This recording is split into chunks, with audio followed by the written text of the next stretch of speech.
ভিডিওটি junior homeopathic চিকিৎসক বন্ধুদের দেখানোর জন্য, শেখানোর জন্য এবং সমাজের সর্বস্তরের মানুষকে হোমিওপ্যাথির সাফল্যতা বোঝানোর জন্য।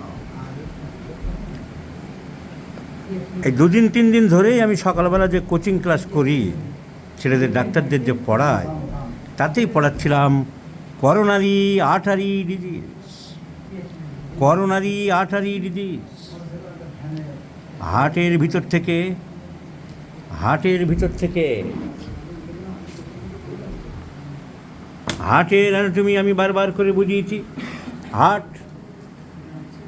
হার্টের সমস্ত খারাপ রক্তগুলো নিচের দিক থেকে একটা বড় পাইপ দিয়ে ওঠে, তার নাম ইনফিরিয়ার ভেনা কাভা। মাথা গলার দিক থেকে যত অক্সিজেন কমে যাওয়া রক্ত অন্য একটা পাইপ দিয়ে ওঠে, তার নাম superior vena CAVA. Superior vena CAVA, inferior vena CAVA হার্টের ডান দিকের উপরের দিকে রক্তটা ঢেলে দেয়। সেই ঘরের নাম হচ্ছে রাইট অ্যাট্রিয়াম। এই রাইট অ্যাট্রিয়াম পাম্প করে, এইভাবে পাম্প করলে ব্লাডটা রাইট ভেন্ট্রিকেলে চলে আসে প্রথম ঘর থেকে দ্বিতীয় ঘরে। এইখানে গার্ড আছে, ভাল্ব বলা হয়, 3টে ভাল্ব আছে। যেই রক্তটা নেমে যায়, ভাল্বটা কী হয়? বন্ধ হয়ে যায়। এই তো হাফ ডাক্তার হয়ে গেছেন, ভাল্বটা বন্ধ হয়ে যায়। এখন এই ব্লাড যা জমলো রাইট ভেন্ট্রিকেলে, এই যে ব্লাড রাইট ভেন্ট্রিকেলে আসলো, এখান থেকে একটা বড় পাইপ উপরে উঠে যায়। এই পাইপটার নাম হচ্ছে পালমোনারি ট্র্যাঙ্ক। এই পাইপটা উপরে উঠে গিয়ে দুই দিকে দুটো ভাগ হয়ে যায়। তখন তাদের বলা হয় right and left pulmonary artery. Right and left pulmonary artery. হার্টের থেকে যা বেরিয়ে যায় তা আর্টারি। এখানে বড় গণ্ডগোল করে দিয়েছে। আর হার্টে যা ঢুকবে তা ভেন। এই পালমোনারি ভেন দুটো লাংসের ভিতরে ঢুকে যায়। লাংসের ভিতরে ঢুকে অক্সিজেন নিয়ে আসে। অক্সিজেন এনে লেফট অ্যাট্রিয়ামে ঢোকে। লেফট অ্যাট্রিয়াম থেকে আবার লেফট ভেন্ট্রিকেল, আর এই লেফট ভেন্ট্রিকেল থেকে ভিতর থেকে উঠেছে এই আওটা উঠেছে। এই আওটা ওঠার মুখেই হার্টকে রক্ত দিচ্ছে। কারণ হার্ট যদি রক্ত না পায় তাহলে সে নিজে চলবে কি করে? ওঠার মুখেই এই ছবিতে পরিষ্কার বোঝা যাবে এই আওটা থেকে হার্টকে রক্ত দিচ্ছে। হার্ট হলো বাড়ির রাঁধুনি। হার্টকে বাড়ির রাঁধুনি খাবার না খেলে আপনি ওনাকে ভাত করে দিতে পারবেন? আপনারও তো বাঁচতে হবে। তাহলে হার্টের নিজেরও রক্তের দরকার। আর রক্ত মানেই অক্সিজেন দরকার।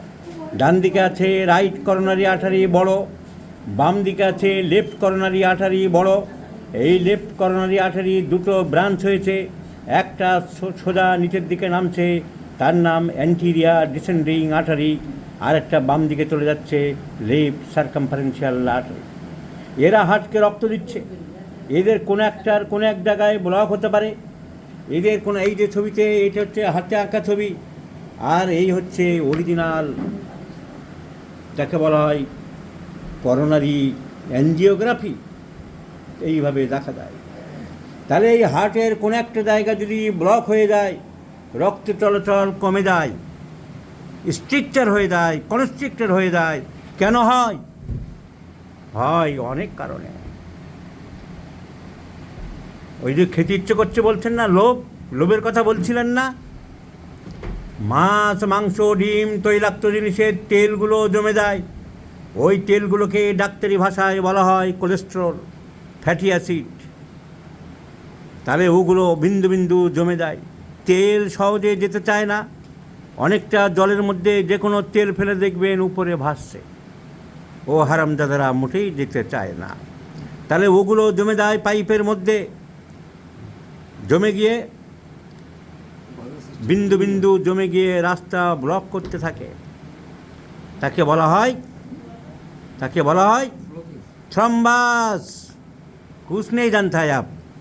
তাকে বলা হয় থ্রম্বাস। এই ছোট ছোট থ্রম্বাস আস্তে আস্তে বাড়তে বড় হয়ে যায়। বড় হয়ে রাস্তাকে পুরো আটকে দেয়। নর্দমা রাস্তা যদি ডাবের খোলা প্লাস্টিক প্যাকেট আটকে দেয়, দেখবেন জল আর পাস করছে না, জল আর পাস করছে। তাহলে হার্টের এইসব জায়গা যদি ব্লক হয়ে যায়, এইসব জায়গা যদি ব্লক হয়ে যায়, তা হার্টকে রাঁধুনি খাবার পাবে না? পেলে কী হবে?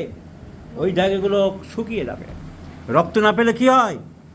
মাঠে একটা ঘাসের উপরে ইট ফেলে রাখুন, সূর্যের আলো না পেলে কী হয়? শুকিয়ে যাবে, রং ফ্যাকাশে হয়ে যাবে। হার্টের ওই জায়গাটা ফ্যাকাশে হয়ে যায়, রক্ত না পেয়ে কমজোরি হয়ে যায়। তাকে ডাক্তারির ভাষায় বলা হয়, কি বলা হয়? মাংসপেশির কথা বলছি। ওই মাংসপেশিগুলো খারাপ হয়ে যায়, ওই অংশটা রক্ত পায় না, ওকে বলা হয় নেক্রোসিস। সো নেক্রোটিক পার্ট হয়ে যায়, হাড় দুর্বল হয়ে যায়, ওখানে ব্যথা আরম্ভ হবে, ওখানে রক্ত পাচ্ছেন না। এইটা হচ্ছে, একে বলা হয়। তাহলে এই আর্টারিগুলোতে ব্লক হয়ে যায় বলে একে বলা হয় করোনারি আর্টারি ডিজিজ। করোনারি, বাস, করোনারি আর্টারি ডিজিজ। এখন এই ব্লক যে কোনো এক জায়গায় হতে পারে, এইখানে আটকে গেছে, আপনার একটু অল্প ব্যথা হচ্ছে, এবার 2 জায়গায় আটকে যেতে পারে, 3 জায়গায় আটকে যেতে পারে, হার্ট অনেকটা রক্ত পাচ্ছে না। সেইটা টেস্ট করার জন্য এই পরীক্ষাটা করা হয়, করোনারি বাইপাস, করোনারি অ্যাঞ্জিওগ্রাফি।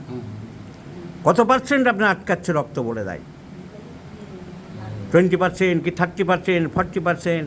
যখন 20%, 30%, 40% রক্ত বন্ধ হয়, রক্ত চলাচল ঠিকমতো করতে পারছে না, যখন 20%, 30%, 40% রক্ত বন্ধ হয়, তখন অল্প অল্প ব্যথা হয়, বুকের ভিতরে চাপ ধরে আছে, ব্যথা আছে অল্প অল্প, কারণ রক্ত যাচ্ছে না ঠিক মতন, রক্ত কম যাচ্ছে, কমজোরি যাচ্ছে, কম কম।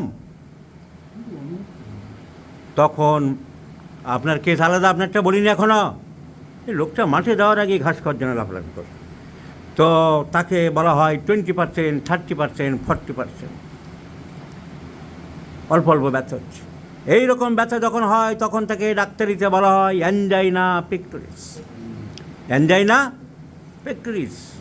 একটু বিশ্রাম করলে আবার ঠিক হয়ে যায়, রক্ত পাচ্ছিলাম না, ও গো তুমি যেও না গো, নীল নমঘনে আষাঢ় গগনে আজ ঠাঁই নাহি রে, তুমি ঘরে থাকো। আপনি ঘরে বিশ্রাম করলেন, কমে গেল। অ্যালোপ্যাথি ডাক্তারবাবুরা একটা নাইট্রোগ্লিসারিন বলে ট্যাবলেট দিয়ে দেয়, যে এরকম হলেই এইটা জীবের নিচে ঢুকিয়ে দাও।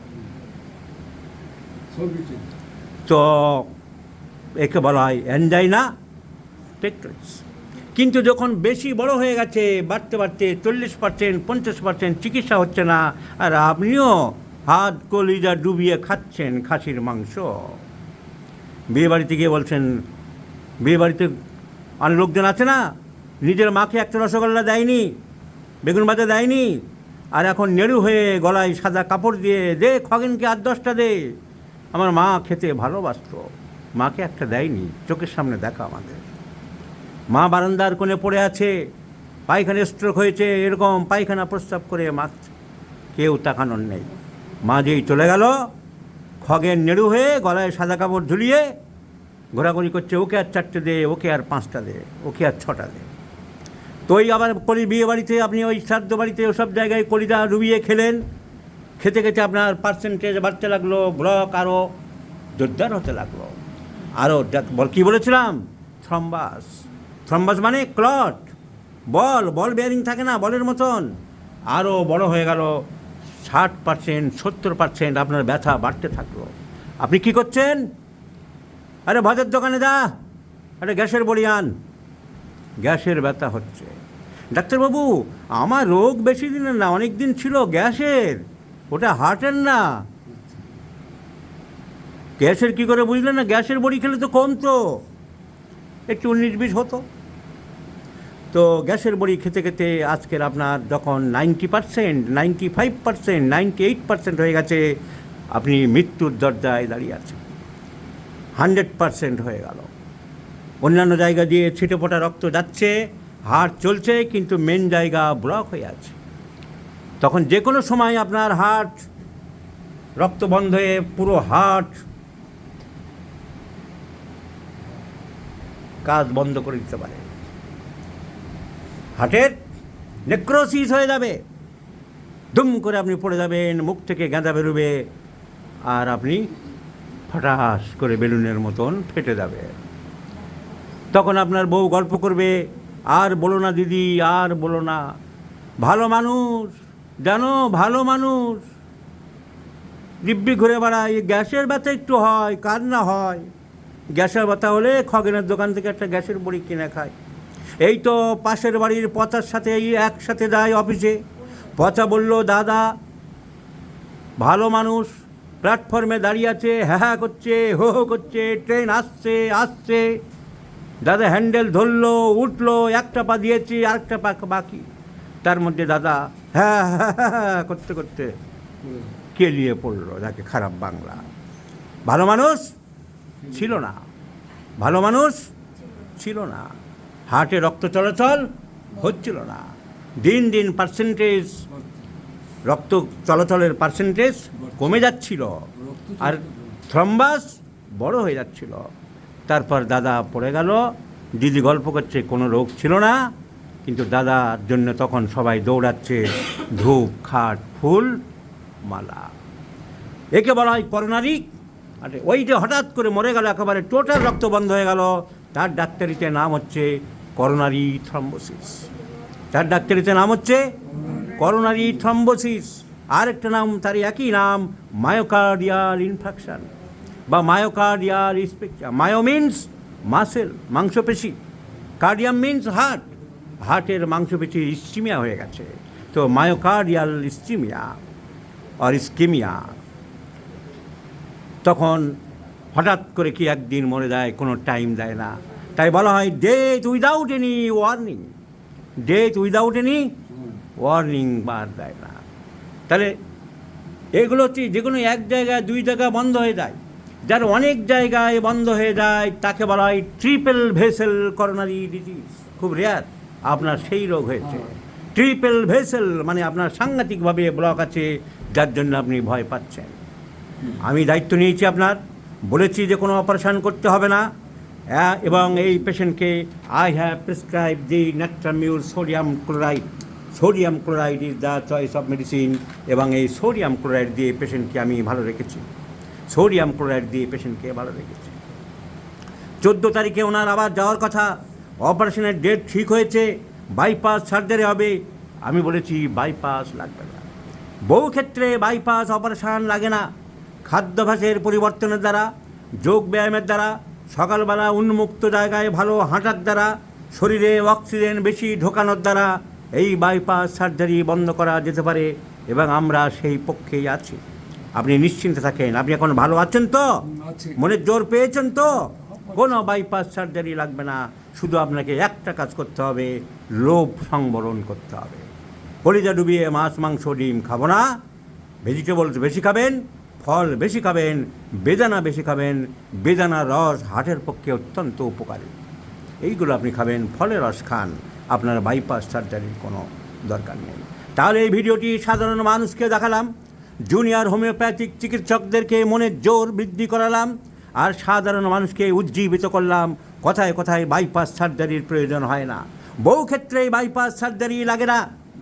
খাদ্যাভ্যাসের দ্বারা, ব্যায়ামের দ্বারা, মনের জোরের দ্বারা এবং হোমিওপ্যাথিক ঔষধের দ্বারা আমরা বহু রোগীকে সার্জনের নাইফ থেকে, চাকু থেকে, ছুরি থেকে বাঁচাতে পেরেছি। আমার সামনে দাঁড়ানো এই ভদ্রলোককে, যা সম্পূর্ণ সুস্থ, অত্যন্ত মনের জোর হারিয়ে ফেলেছিল। ডাক্তাররা বলেছিল তোমার ট্রিপল ভেসেল করোনারি ডিজিজ, তোমার এখনই বাইপাস না করলে তোমার অবস্থা খারাপ হবে, উডল্যান্ডে ভর্তি হওয়ার কথা, ডেট ছিল। ঠিক বলছি? বলুন আপনার অভিজ্ঞতা।